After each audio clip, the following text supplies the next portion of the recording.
warahmatullahi wabarakatuh. Kami dari kelompok 5 ingin mempresentasikan bab 5 materi statistik interferensial dan bab 6 materi data distribusi normal. Sebelumnya, perkenalkan, nama saya Fatah Kiki. Nama saya Aulia Mutiara Putri. Nama saya Erika Dwi Mawardani. Nama saya Isara Madini. Nama saya Desa Karslevi.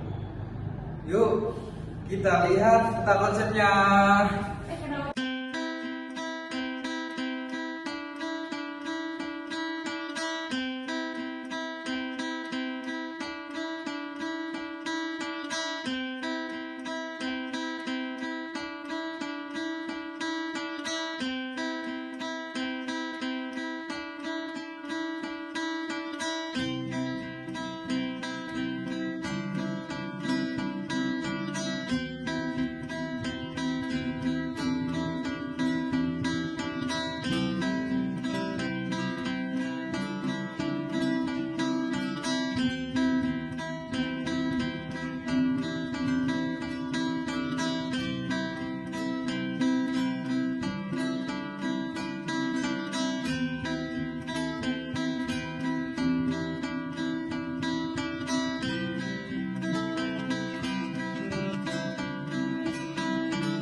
Hai guys, jadi pertama aku bakal ngejelasin materi matematika peminatan tentang statistik inferensial. Statistik inferensial adalah metode yang menggunakan rumus statistik dan hasil perhitungannya dijadikan sebagai pedoman dalam membuat kesimpulan secara umum atau menggeneralisasikannya. Statistik inferensial memungkinkan kita untuk membuat prediksi dari data tersebut. Dengan menggunakan statistik inferensial, kita dapat mengambil data sampel untuk mengamati atau memprediksi kasus dalam suatu populasi. Nah, yang pertama itu ada sampel. Nah, sampel sendiri adalah bagian dari populasi yang diteliti. Ukuran sampel penelitian dapat ditentukan menggunakan rumus berikut, yaitu N sama dengan N per 1 ditambah NE kuadrat. Nah, N itu sendiri yaitu jumlah sampel, yang N besar itu jumlah populasi, dan E adalah batas toleransi kesalahan. Hasil pengukuran dari sampel itulah yang kemudian dijadikan penaksiran terhadap populasi. Nah, ada contoh soal. Dilakukan penelitian di SMA Yupentek 1 yang menjadi populasi dalam penelitian ini ialah keseluruhan siswa kelas 12 SMA Yupentek 1 dengan jumlah sebanyak 150 orang. Maka jumlah sampel yang harus dipilih berdasarkan rumus Slovin dengan derajat ketetapan M dengan derajat ketetapan 5%, yaitu sebagai berikut.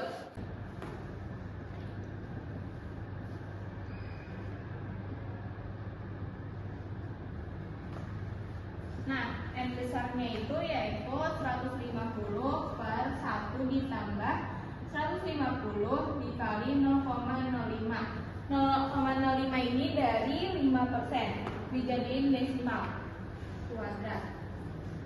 Sama dengan 150 per 1375 sama dengan 109,09. Kalau dibulatkan yaitu 109 orang. Jadi besaran sampelnya yang akan dipilih adalah sebanyak 109 orang. Nah, yang kedua itu ada fungsi distribusi. Fungsi distribusi yaitu fungsi yang memberikan nilai probabilitas terhadap setiap peristiwa yang dijadikan sebuah penelitian. Distribusi ini memberikan hubungan dengan probabilitas untuk sebuah nilai yang diambil dari variabel acak yang kemudian difungsikan untuk menentukan variabel acak diskrit. Nah, ini rumusnya. Nah, di sini ada contoh soal, yaitu Fakata dan distrik ingin merencanakan program kehamilan pada orang anak apabila diketahui probabilitas kelahiran sebesar 0,60 dan Y menyatakan banyaknya kelahiran anak berjenis kelamin laki-laki, maka tentukanlah probabilitas lahirnya 2 orang anak berjenis kelamin laki-laki dan probabilitas memiliki tidak lebih dari 2 orang anak berjenis kelamin laki-laki dengan menggunakan distribusi binomial.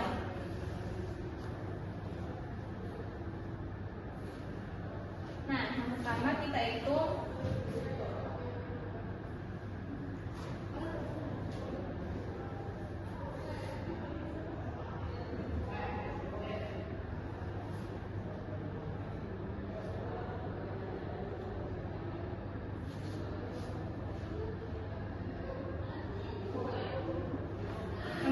hitung probabilitas lahirnya 2 orang anak laki-laki, yaitu PX sama dengan 2 sama dengan 4C2 dikali 0,60 atau 0,6 kuadrat dikali 0,4 kuadrat sama dengan 216 per 625. Selanjutnya kita hitung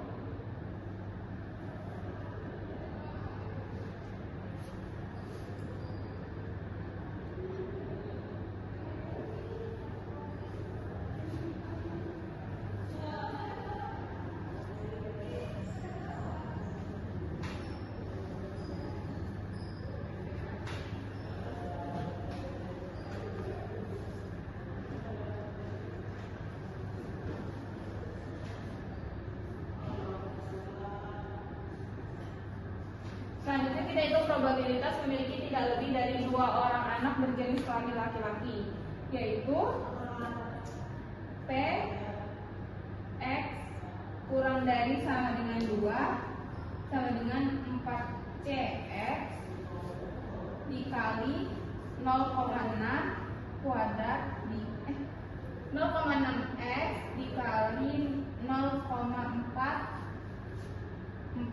dikurang X. Nah, hasilnya adalah 328 per 625. 1, 2, 3. Halo semua, selanjutnya aku bakal membahas materi selanjutnya yang di bab 5, yaitu variabel acak. Variabel acak sendiri merupakan variabel yang nilainya ditentukan oleh hasil percobaan. Variabel acak menyatakan dengan huruf besar, misalnya X, Y, Z dengan huruf besar atau lainnya. Sedangkan nilai variabel acak menyatakan dengan huruf kecil, misalnya X, Y, dan Z. Variabel acak juga dibagi menjadi 2, yaitu variabel diskrit dan variabel kontinu. Variabel diskrit yaitu variabel diskrit memiliki nilai-nilai yang dapat dihitung. Contohnya yang pertama, ada bilangan asli kurang dari 6, ada sebanyak 5. Kedua, jumlah anak dalam satu keluarga. Ketiga, jumlah salah pengetikan. Keempat, jumlah kendaraan yang melewati jalan tol. Variabel acak diskrit diperoleh dari hasil menghitung atau membilang nilainya berupa bilangan bulat.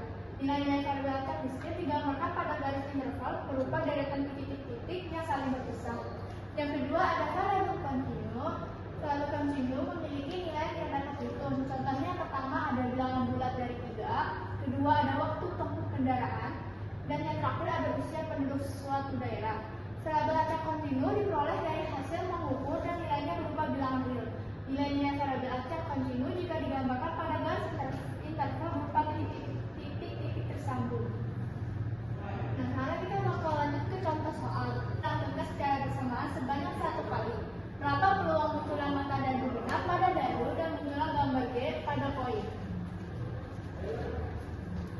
Kita masukin rumusnya dulu, yaitu peluang suatu kejadian disebut aja X sama jumlah kejadian itu NX dibagi oleh jumlah semesta.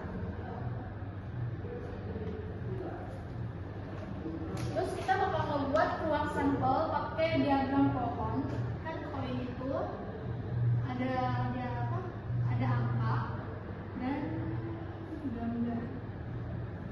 Angka bilangan itu punya kemungkinan yaitu 1, 2,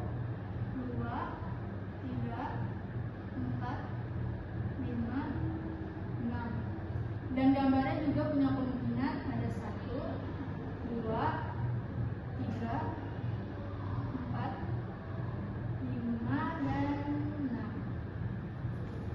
Maka jumlah semesta kejadian itu ada 12. 12 dari 1, 2, 3, 4, 5, 6, 7, 8, 9, 10, 11, 12. Jadi semestanya itu ada 12. Lanjut cari kejadian untuk mata dadu genap dan munculnya gambar. Dan genap.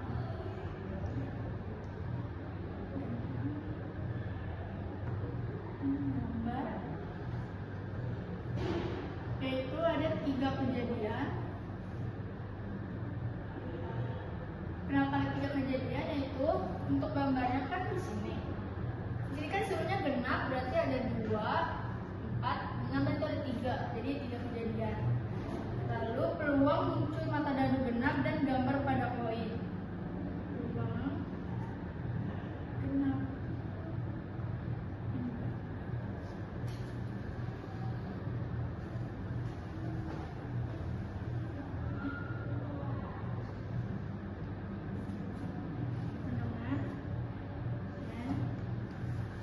Munculnya genap dan mata dadu.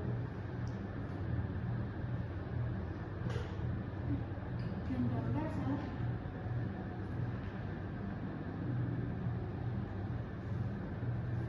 Dibagi nilai semesta. Untuk nilainya kan udah ada, jadi tinggal masukin 3/12, yaitu diperkecil jadi 1/4.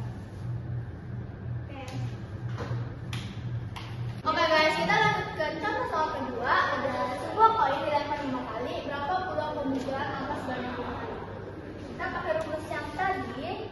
Peluang suatu kejadian X sama dengan jumlah kemunculan atau sebanyaknya cara dibagi nilai semesta atau jumlah seluruh kejadian yang muncul. Kita X karena di sini sebanyak 2 kali, yang ini jadi 2. Di sini 5. Dari 5 kemungkinan kita ambil angka sebanyak 2 kali. Oke, 2 pangkat 5. Kita bisa begini, 5 faktorial per 2 faktorial sama 3 faktorial dibagi lagi oleh 32. Ini ada yang bisa kita coret. 3 faktorial 2, 1 kali 3 faktorial coret. Ini bisa coret juga 2. Ini 2 kali 1 itu dari 2 faktorial dibagi lagi 32. Jadi yang ada tuh ada 5 kali 2, yang bawahnya habis 32, jadi 10/32. Ini masih bisa dikecilin, dibagi 2 jadi 5/16. Sorry guys, lupa. Oke, ini Halo semua, selanjutnya ada fungsi peluang, yaitu membentuk pengambilan keputusan yang tepat.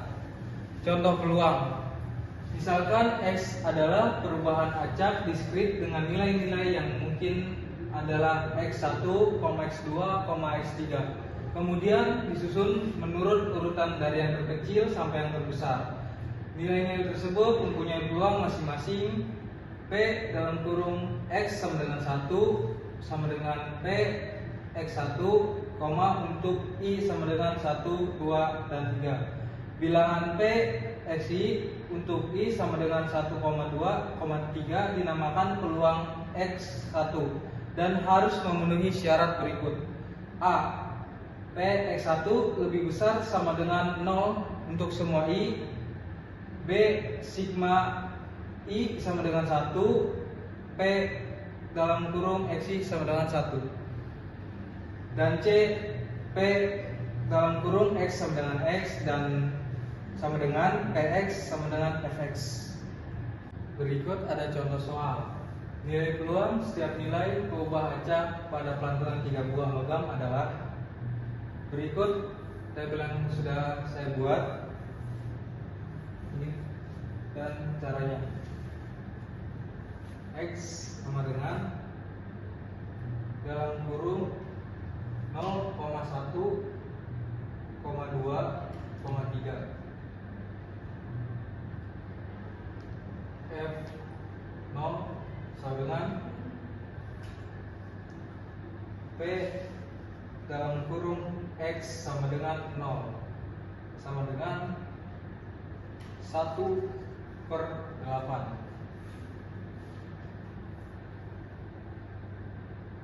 F1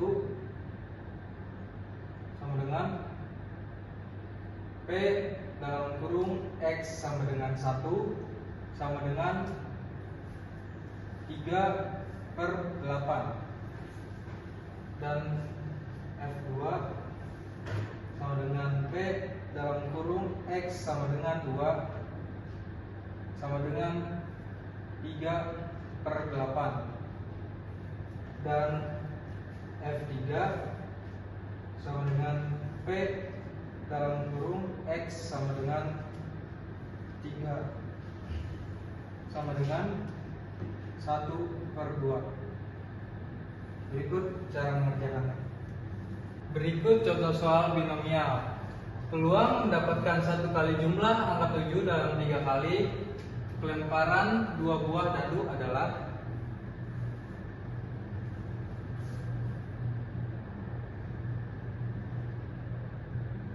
Diketahui N sama dengan 3, X sama dengan 1, P sama dengan 6/36 sama dengan 1/6, dan Q sama dengan 1 min P sama dengan 1 min 1/6 sama dengan 5/6. Nah, P sama dengan X 1, N 3 dalam kurung sama dengan 1 kali 1/6 dikali 5/6 kuadrat sama dengan 3 faktorial per 2 faktorial dikali 1 faktorial.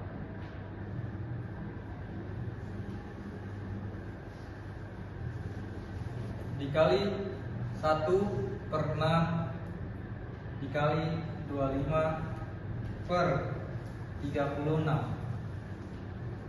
sama dengan 3 dikali 2 faktorial per 2 faktorial dikali 1 faktorial dikali 1/6 25/36. Nah, di sini duanya dicoret dan 36 dibagi 6 sama dengan 6. Sama dengan 1/6 dikali 25/12 sama dengan 25/72. Jadi hasil dari perjumlahan sama dengan 1,6, 2,5, 3,4, 4,3, 5,2 dan 6,1.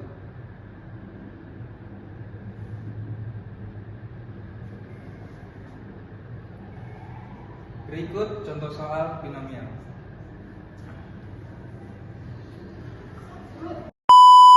Sorry guys, tadi ada kesalahan.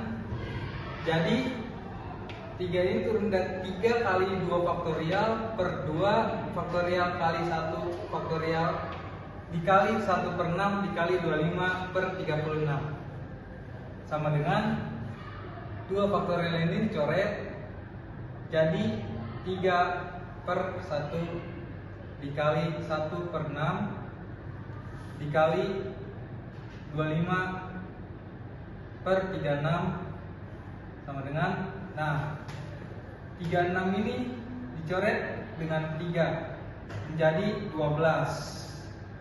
1 dikali 25 sama dengan 25 per 1 kali 6, 6 kali 12 sama dengan 72. Dan ini hasil dari contoh soal binomial. Oke, selanjutnya uji hipotesis distribusi binomial.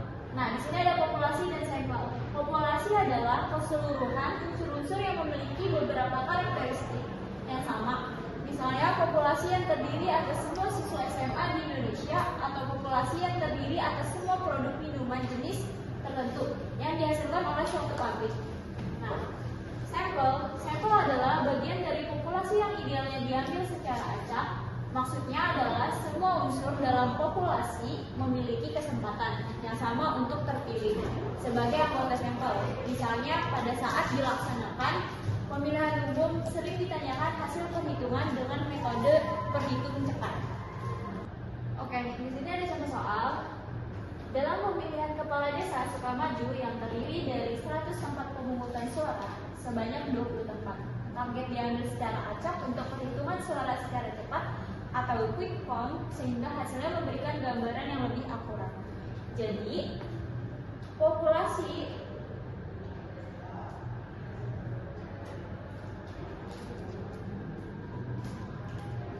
Jadi populasi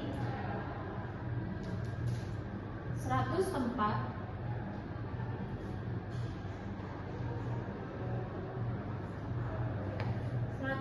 pemungutan suara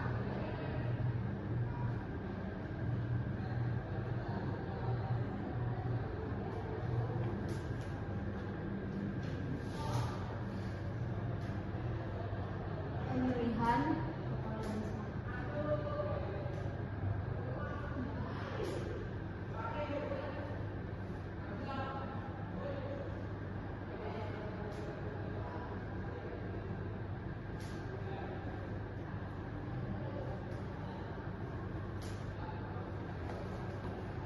dan sampelnya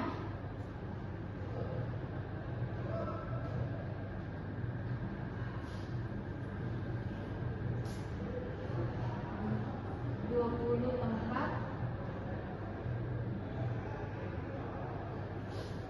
yang diteliti.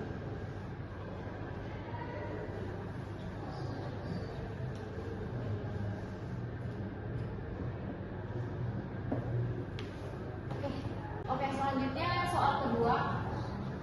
Prestasi belajar siswa kelas 2 lulus SMA IPTN 1 Tangerang terdiri dari 300 orang siswa yang akan diteliti. Sebanyak 100 orang siswa tersebut diambil secara acak yang diteliti. Jadi populasinya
sementara yang masih perlu diuji. Adanya beberapa macam hipotesis, yaitu hipotesis penelitian dan hipotesis statistik. Hipotesis penelitian, suatu pernyataan logis terkait populasi yang dibuat berdasarkan suatu kejadian dan teori-teori. Hipotesis statistik, dua pernyataan mengenai parameter dan populasi yang didasarkan pada statistik sampel. Di sini ada langkah-langkah pengujian hipotesis. Yang A, menentukan parameter yang akan diuji. Yang B, terjemahan dengan penelitian ke dalam pasangan hipotesis statistik. Yang C, tentukan taraf nyata level of significance atau alpha yang akan digunakan. Yang D, kumpulkan data melalui sampel acak N. Yang E, pilih uji statistik yang tepat. Nah, yang F, tentukan daerah dan titik krisis pengujian. Daerah kritis berada pada posisi dua sisi kiri dan kanan serta H1 memiliki tanda tidak sama dengan. Selanjutnya, daerah kritis berada pada posisi kanan dan H1 memiliki tanda lebih besar. Daerah kritis berada pada posisi kiri dan H1 memiliki tanda lebih kecil. Nah, yang G, langkah pengujian untuk menolak atau menerima H0 dibanding penguji untuk menolak atau menerima N0 dengan cara mencari nilai peluang kekeliruan untuk menolak H0. Yang H, ambil kesimpulan statistik. Kesimpulan statistik yang menolak H0 pada A sampai dengan 0,01, hasil pengujiannya dikatakan sebagai signifikan. Oke, selanjutnya pengertian dan prosedur uji binomial. Uji binomial adalah uji parametrik yang digunakan untuk menguji hipotesis. Suatu peluang populasi yang terdiri dari kelompok kelas, misalkan kelas pria dan wanita, data pada uji binomial berbentuk nominal dan jumlah sampelnya kecil.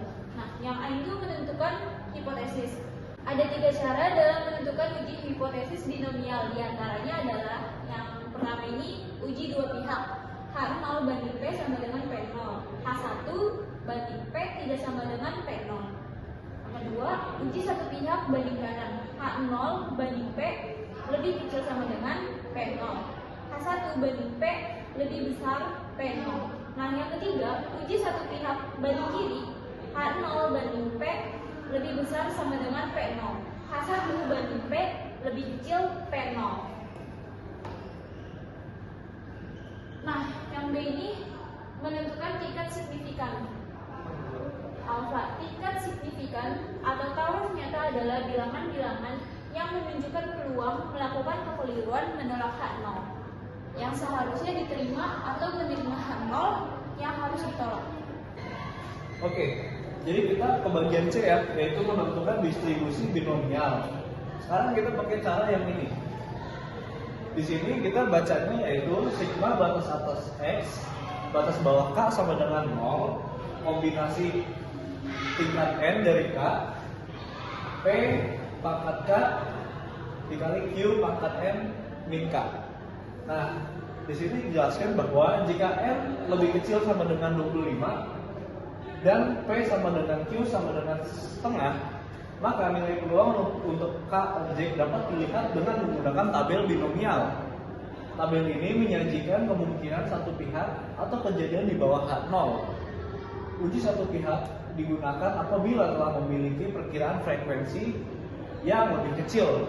Jika belum memiliki perkiraan harga Bx dalam tabel binomial, maka perhitungan dikalikan dengan dua harga Bx sama dengan B tabel X2.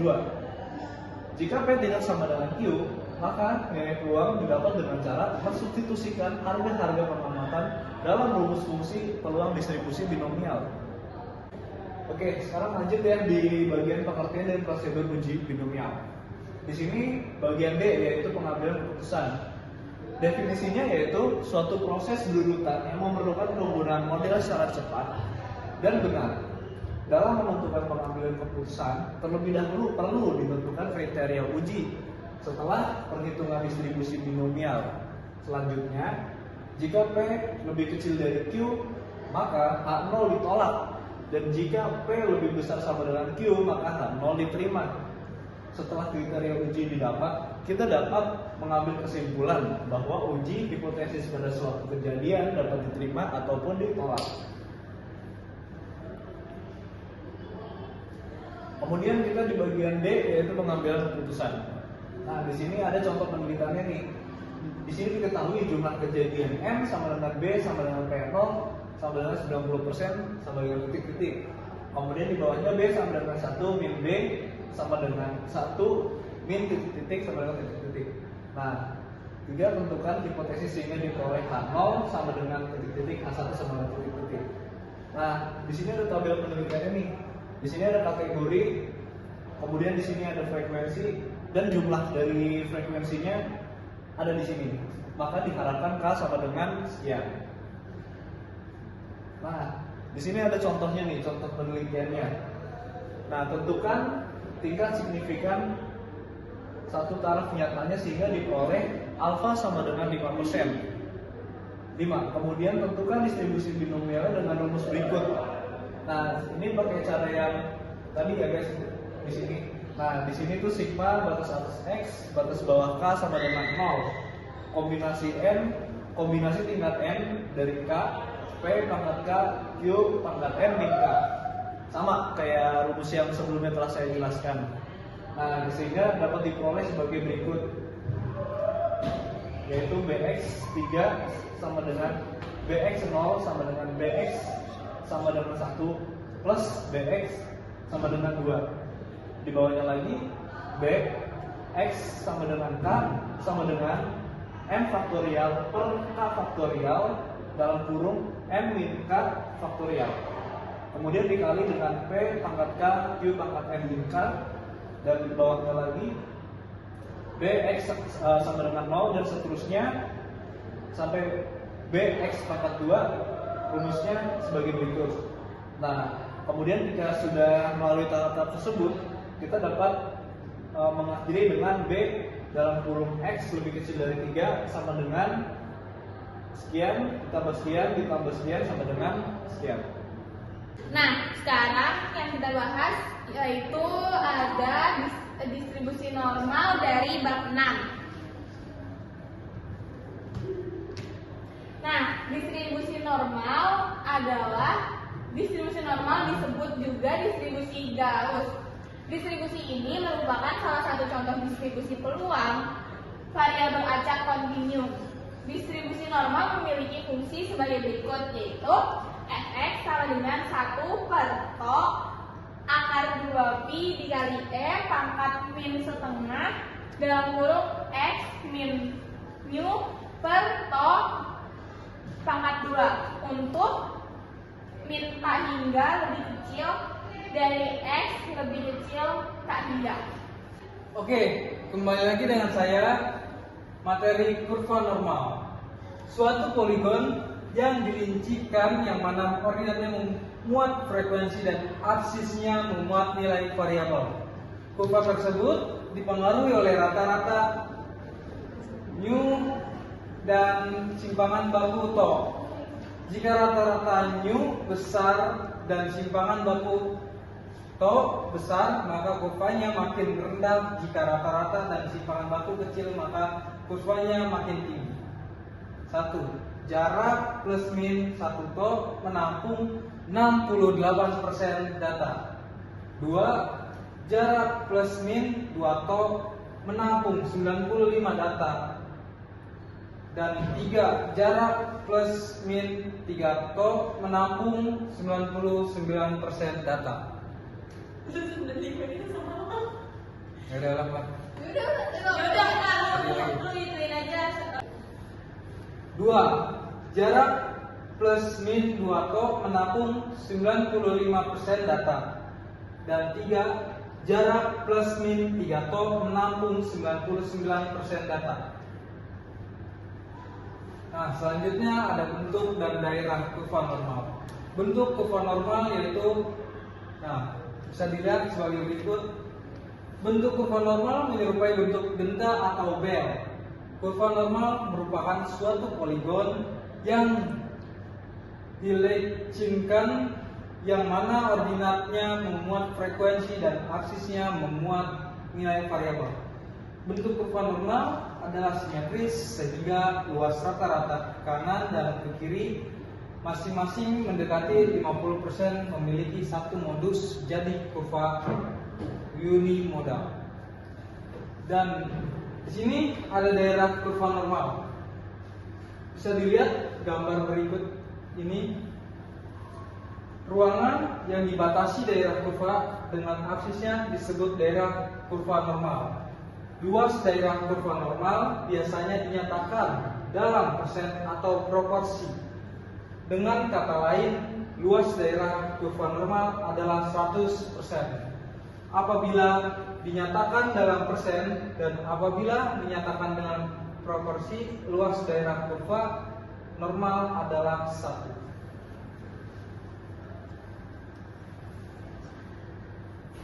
Nah, berikut lagi ada materi kurva normal. Dari kurva normal dapat diketahui sifat-sifat distribusi normal, yaitu bentuk kurva distribusi normal adalah genta atau lonceng dengan satu puncak dalam kurung atau unimodal, dan rata-rata terletak di tengah. Nilai rata-rata sama dengan median sama dengan modus yang memberikan pola simetris. Ujung-ujung sisi kurvanya sejajar dengan sumbu horizontal, sumbu X, dan tidak akan pernah memotong sumbu. Total luas daerah di bawah kurva normal adalah 1. Data sebagian besar ada di tengah-tengah dan sebagian kecil ada di tepi. Kurva normal standar. Kurva normal standar adalah kurva normal yang sudah diubah menjadi distribusi nilai Z, di mana distribusi tersebut mempunyai nilai sama dengan 0 dan deviasi standar sama dengan 1. Nilai Z atau standar unit adalah angka yang menunjukkan penyimpan suatu nilai variabel X dari mean dihitung dalam satuan deviasi standar. Berikut gambarnya dan rumusnya. Z sama dengan X min nu per to. X sama dengan nilai variabel acak, nu sama dengan rata-rata, dan to simpangan baku. Nah, di sini ada materi statistik deskriptif distribusi normal. Yang ke-1 itu ada rata-rata. Nah, rata-rata ini secara khusus rata-rata peluang untuk distribusi normal dapat menggunakan rumus. Ya, di sini rumusnya saya jelaskan. E dalam kurung X sama dengan integral batas atas tan hingga batas bawah min tan hingga X 1 per to akar 2 pi kali E min setengah dalam kurung X min nu per to pangkat 2 dikali dx sama dengan pi, dan nu sama dengan sigma X per N. Oke, selanjutnya ada varian. Secara umum, varians atau kuadrat dari suatu distribusi normal yang dapat dihitung dengan rumus varians buka kurung X tutup kurung sama dengan E nilai mutlak X min V kuadrat sama dengan integral batas atas tah hingga batas bawah min tah hingga X 1 per to akar 2V dikali E pangkat min 1 per 2 buka kurung X min nu per to tutup kurung kuadrat dx sama dengan to kuadrat, dan to kuadrat sama dengan sigma buka kurung X min nu tutup kurung kuadrat per N. Ini ada simpangan baku. Adapun simpangan baku to dihitung dengan menggunakan rumus to sama dengan akar sigma buka kurung X min nu tutup kurung kuadrat per N. Berikut contoh soal rata-rata varians dan simpangan baku. Oke, selanjutnya kita masuk ke nilai rata-rata.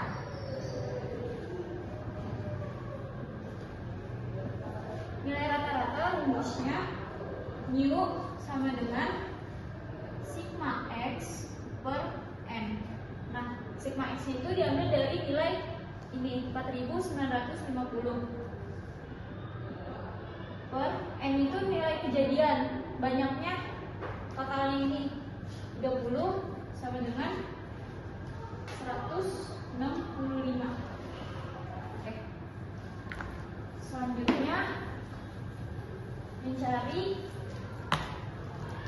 variance.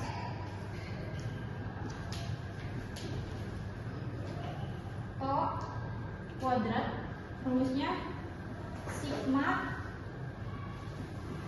buka kurung x nu kuadrat per n sama dengan 2204 ini, nilai yang ini 2204 per n itu sama nilai ini ya 30 sama dengan 73,5. Oke.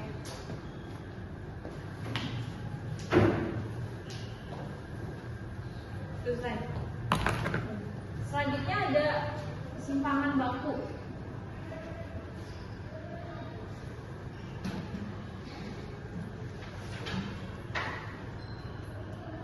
Simpangan baku rumusnya O sama dengan akar sigma x min mu kuadrat per n. Akar sigma kuadrat itu akar 2204 per 30 sama dengan akar 73,5 sama dengan 8,6. Selesai. Oke, kita lanjut. Misalkan akan diuji parameter theta atau yang biasa berupa rata-rata, persentase, varian dan sebagainya terhadap nilai theta 0 yang diketahui. Pasangan hipotesis antara H0 dan H1 dapat dirumuskan sebagai berikut. Yang A, H0 banding theta sama dengan theta 0, yang H1 banding theta tidak sama dengan theta 0. Yang B ada H0 banding theta sama dengan theta 0, H1 banding theta lebih besar theta 0, atau H0 banding theta lebih kecil sama dengan theta 0, H1 banding theta lebih besar theta 0. Yang C ada H0 banding theta sama dengan theta 0, H1 banding theta lebih kecil theta 0, atau H0 banding theta lebih besar theta 0 dan H1 banding theta lebih kecil theta 0. Nah, ini ada contoh yang saya ambil dari buku paket. Hipotesis penelitian yang pertama ada skor rata-rata hasil belajar matematika kelas 10 SMA berada di atas KKM. KKM yaitu lebih besar dari 7,5. Untuk hipotesis statistiknya, H0 banding mu lebih kecil sama dengan 7,5, H1 banding mu lebih besar 7,5. Untuk keterangannya, mu adalah rata-rata skor. Yang kedua, terdapat perbedaan yang signifikasi dalam hal pendapatan penduduk desa dan penduduk kota. H0 banding theta D sama dengan theta K, H1 banding theta D tidak sama dengan theta K. Untuk theta D adalah pendapatan penduduk desa dan theta K adalah pendapatan penduduk kota. Yang ketiga, ada seorang direktur perusahaan menyatakan bahwa kerugian perusahaan cukup kecil, yakni di bawah 5%. Untuk hipotesis statistiknya, ada H0 banding theta lebih besar 0,05, H1 banding theta lebih kecil 0,05. Untuk keterangannya, theta menyatakan kerugian yang diderita perusahaan. Dan yang terakhir, ada sebuah penelitian menduga bahwa rata-rata daya tahan belajar siswa di rumah hanya 60 menit. Untuk hipotesis statistiknya, H0 banding mu B sama dengan 60 dan H1 banding mu B tidak sama dengan 60. Untuk mu B menyatakan rata-rata daya tahan belajar siswa di rumah. Oke, sekarang kita masuk ke nomor 2, yaitu jenis-jenis pengujian hipotesis. Nah, di bagian A, yaitu ada uji dua pihak. Apabila hipotesis tandingan, yaitu H1 mempunyai rumusan tidak sama, yaitu H1 banding theta tidak sama dengan theta 0, maka pengujian yang digunakan adalah uji dua pihak. Pengujian ini berdasarkan distribusi statistik yang digunakan, di mana daerah kritis pengujian atau daerah penolakan terdapat pada kedua ujung daerah distribusi. Luas tengah alfa, daerah penerimaan dan penolakan tersebut digambarkan sebagai berikut. Ini sebagai berikut ini ya guys, bisa dilihat. Gitu. Oke, lanjut. Oke, kemudian kita masuk ke bagian B, yaitu uji satu pihak kanan. Apabila hipotesis tandingan yaitu H1 mempunyai perumusan lebih besar, yaitu H1 banding theta lebih besar dari theta 0, maka pengujian yang digunakan adalah uji satu pihak, yaitu uji pihak sebelah kanan. Pengujian ini berdasarkan distribusi statistik yang digunakan di mana daerah kritis pengujian atau daerah penolakan terdapat di ujung sebelah kanan daerah distribusi dengan luas alfa. Daerah penerimaan dan penolakan tersebut digambarkan sebagai berikut. Nah, di sini bisa dilihat ya. Jadi kalau untuk yang uji satu pihak, kalau pihak kanan, yaitu dihasil di bagian kanannya. Di sini bisa dilihat sebagai kurvanya. Nah, yang dihasil bagian kanan. Gitu. Oke, sekarang kita masuk ke bagian uji satu pihak, yaitu pihak kiri. Nah, apabila hipotesis tandingan yaitu H1 mempunyai perumusan lebih kecil, yaitu H1 banding theta lebih kecil daripada theta 0, maka pengujian yang digunakan adalah uji satu pihak, yaitu uji pihak kiri. Nah, pengujian ini berdasarkan distribusi statistik yang digunakan, di mana daerah kritis pengujian atau daerah penolakan terdapat di ujung sebelah kiri daerah distribusi dengan luas alfa. Nah, daerah penerimaan dan penolakan tersebut digambarkan sebagai berikut. Nah, seperti yang tadi sudah saya jelaskan, itu kan arsirannya ada sebelah kanan. Nah, sekarang itu karena kita uji pihak kiri, maka yang diarsir ada di sebelah kiri sebagai daerah penolakan atau daerah kritisnya. Oke, di sini ada langkah-langkahnya ya untuk pengujian hipotesis. Pokoknya yang paling pertama itu kita tentukan dulu parameter yang mau diuji. Jadi kita tentuin dulu nih parameter apa yang mau diuji. Kemudian kita lanjut ke step 2-nya kalau misalnya sudah menemukan itu, yaitu tentukan hipotesis 0 atau H0. Nah, langkah ketiga yaitu tentukan hipotesis alternatif atau H1.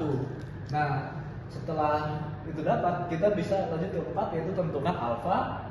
Kalau alfa sudah dapat, kita lanjut ke 5 yaitu pilih statistik yang tepat, tentukan kawasan penolakan, 7 hitung statistik uji, dan yang terakhir putuskan apakah hipotesis 0 H0 ditolak atau tidak. Gitu. Sekian presentasi dari kami kelompok 5. Assalamualaikum warahmatullahi wabarakatuh.